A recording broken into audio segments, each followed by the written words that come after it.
मैं तुम्हें clean chit दे दूंगा। मोदी जी भूलिए नहीं, अगर इस देश की जनता जागरूक हो गई और इस बार इंडिया गठबंधन को मौका दे दिया तो आपसे लेकर के आपके दल के जितने भी भ्रष्ट नेता हैं सब जेल के अंदर होंगे। मैं आज उनको खुली चुनौती देती हूँ। उनके पास कोई मुद्दा नहीं है। उनको लगता है कि हम बिहार आएंगे जंगल राज की बात करेंगे। 90 में गरीबों का राज था तो वो उनको जंगल राज लगता था। और हम मुद्दों की लड़ाई लड़ते हैं।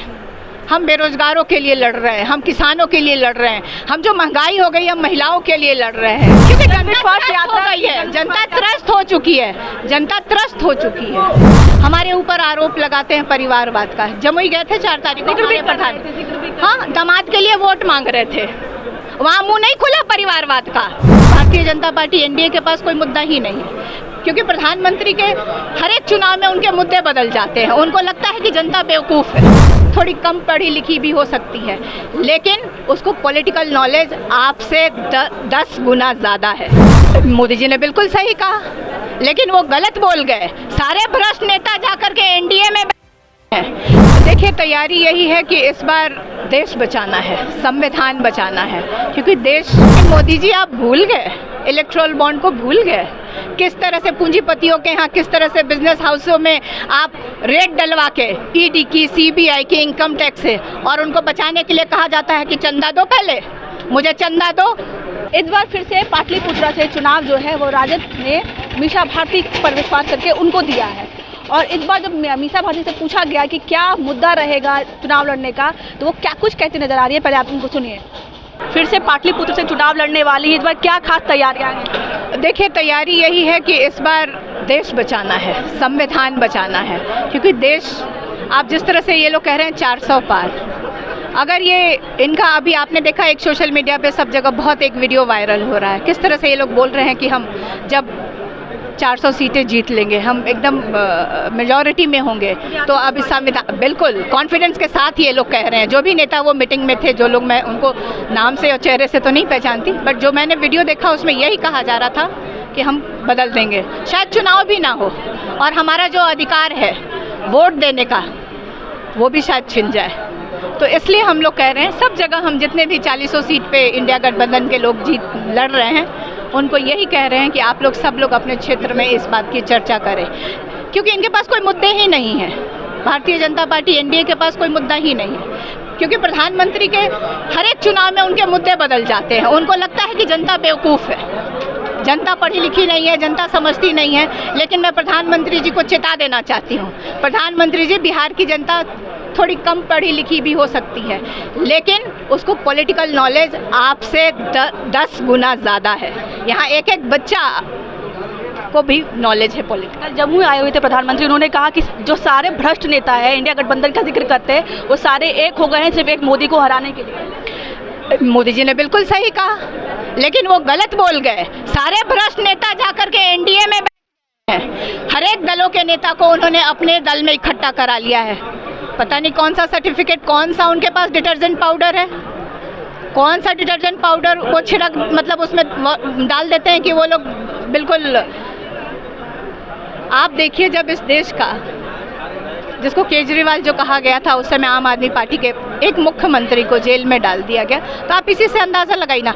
हमारे ऊपर आरोप लगाते हैं परिवारवाद का। जमुई गए थे 4 तारीख को प्रधान, हाँ, दामाद के लिए वोट मांग रहे थे, वहाँ मुंह नहीं खुला परिवारवाद का, क्योंकि वो तो दामाद के लिए वोट मांग रहे थे।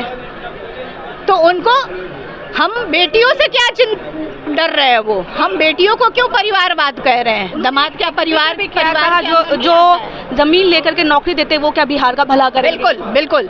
देखिए, हमारी देश क्या विदेश की सारी एजेंसियों को लगा के हमारे परिवार के सारा जांच हो चुका है। मामला कोर्ट में है, मैं उस पर बहुत टीका टिप्पणी नहीं करूंगी, क्योंकि मामला सब जुडिस है, उसके ऊपर मैं कोई कमेंट नहीं करूंगी। लेकिन मोदी जी आप भूल गए, इलेक्ट्रल बॉन्ड को भूल गए। किस तरह से पूंजीपतियों के यहाँ, किस तरह से बिजनेस हाउसों में आप रेट डलवा के ईडी की, सीबीआई की, इनकम टैक्स से, और उनको बचाने के लिए कहा जाता है कि चंदा दो, पहले मुझे चंदा दो, मैं तुम्हें क्लीन चिट दे दूंगा। मोदी जी भूलिए नहीं, अगर इस देश की जनता जागरूक हो गई और इस बार इंडिया गठबंधन को मौका दे दिया तो आपसे लेकर के आपके दल के जितने भी भ्रष्ट नेता हैं सब जेल के अंदर होंगे। मैं आज उनको खुली चुनौती देती हूँ। फिर से मुख्यमंत्री ने जंगल राज का जिक्र किया, 2005 के पहले का जिक्र किया, जो कि वो हर बार करते हैं हर रैली में। देखिए, उनके पास मुद्दा विहीन चुनाव है ये, उनके पास कोई मुद्दा नहीं है। उनको लगता है कि हम बिहार आएंगे जंगल राज की बात करेंगे। 90 में गरीबों का राज था तो वो उनको जंगल राज लगता था। आज पेपर लीक हो जा रहा है, उसमें पूंजीपति कमा रहा है, कौन कमा रहा है नहीं कर रहा है मुझे नहीं मालूम है। रोजगारों को मतलब बेरोजगार नौजवानों को रोजगार मिल रहा है, तो ये मतलब जंगल राज है। हमको लगता है बिहार के यहाँ पे जितने नौजवान यहाँ खड़े हैं इनसे पूछिए, इनको वो जंगल राज मंजूर है जिसमें कि रोजगार मिलता हो, ना कि ये वाला जिसमें कि पेपर लीक हो जाता हो, वैकेंसियाँ कैंसिल कर दी जाती हों। आप पूछ लीजिए किसी भी नौजवान से। मुकेश सहनी शामिल हुए हैं इंडिया गठबंधन में, उनके बारे में क्या किया, कितनी मजबूती मिलेगी? देखिए, मुकेश सहनी का क्योंकि मैं कंटिन्यूअस क्षेत्र में हूँ, मैंने ना तो अभी फ़ोन देखा, तो आप बता रही हैं तो सही बता रही होंगी, तो उनका स्वागत है दल में। और ऐसे दल को मजबूती ज़रूर मिलेगी, ज़रूर मिलेगी। बहुत मजबूती मिलेगी। देखिए, सिर्फ वामदल ही नहीं है, कांग्रेस भी साथ में है और अब तो आप कह रहे हैं कि मुकेश सहनी भी शामिल हो गए हैं, तो बहुत मजबूती मिलेगी। और हम मुद्दों की लड़ाई लड़ते हैं, हम बेरोजगारों के लिए लड़ रहे हैं, हम किसानों के लिए लड़ रहे हैं, हम जो महंगाई हो गई हम महिलाओं के लिए लड़ रहे हैं। तो जनता इस बार मन बना ली है कि इस बार सत्ता परिवर्तन कर देना है और इंडिया गठबंधन को जनता साथ देगी इस बार। बिल्कुल बिल्कुल, क्योंकि जनता त्रस्त हो गई है, जनता त्रस्त हो चुकी है, जनता त्रस्त हो चुकी है। जन विश्वास यात्रा के बारे में, जो सफलता के बारे में जब रामकृपाल यादव जी से पूछा गया तो वो कह रहे हो तो हवाबाजी है, ऐसा कुछ है ही नहीं। अब मैं यही तो कह रही हूँ कि सच्चाई से कोसों दूर ये लोग भागते हैं, बिहार के बेरोजगारी से दूर भागते हैं। बिहार में जो पलायन है इस पे कोई सवाल ना पूछ ले, इसलिए ये इस तरह की बात करते हैं। पूरे देश की मीडिया ने देखा कि स्वतः बिना बुलाए जो मेरे नौजवान भाई हैं पूरे बिहार से स्वतः वहाँ पहुँचे थे और उन लोगों ने पूरी सभा में, बारिश हो रही थी तो भी वहाँ पे इतनी भीड़ थी, पूरा गांधी मैदान भरा हुआ था और गांधी मैदान से ज़्यादा सड़कों पे लोग थे। तो ये लोग क्या बात करेंगे। और रामकृपाल जी के लिए क्या बोलूँ, रामकृपाल जी हमारे बड़े हैं, हमारे अभिभावक स्वरूप हैं, वो कुछ भी बोले। 30 लाख नौकरियों का वादा किया है आपने, क्या लगता है? बिल्कुल, हमने 30 लाख हमने कहा कि आप हमें एक बार मौका दीजिए, केंद्र में मौका दीजिए। ये बिहार के लिए वादा ये नहीं है, ये इंडिया गठबंधन में जो हम कर रहे हैं 30 लाख सरकार अगर हमारी बनती है तो हम बेरोजगारों के लिए 30 लाख सरकारी नौकरी, रोजगार नहीं सरकारी नौकरी हम सृजन करेंगे। जितनी भी वैकेंसियाँ खाली हैं उसको हम लोग भरेंगे। दूसरा, हमने किसानों के लिए एक वादा किया है, हमारा पहले से भी चल रहा, हमने वादा किया कि इनकी MSP लागू की जाएगी। MSP के साथ साथ इनकी आय भी दुगनी करने का हम लोगों ने वादा किया। महिलाओं के लिए हम लोग कह रहे हैं कि उनके लिए भी शिक्षा, स्वास्थ्य, सुरक्षा, इस पे हम लोग काम करेंगे। तो हम लोग के पास मुद्दों की कोई कमी नहीं है, लेकिन इन सब मुद्दों से पहला मुद्दा है कि देश बचेगा तभी ये सब काम हो सकेगा।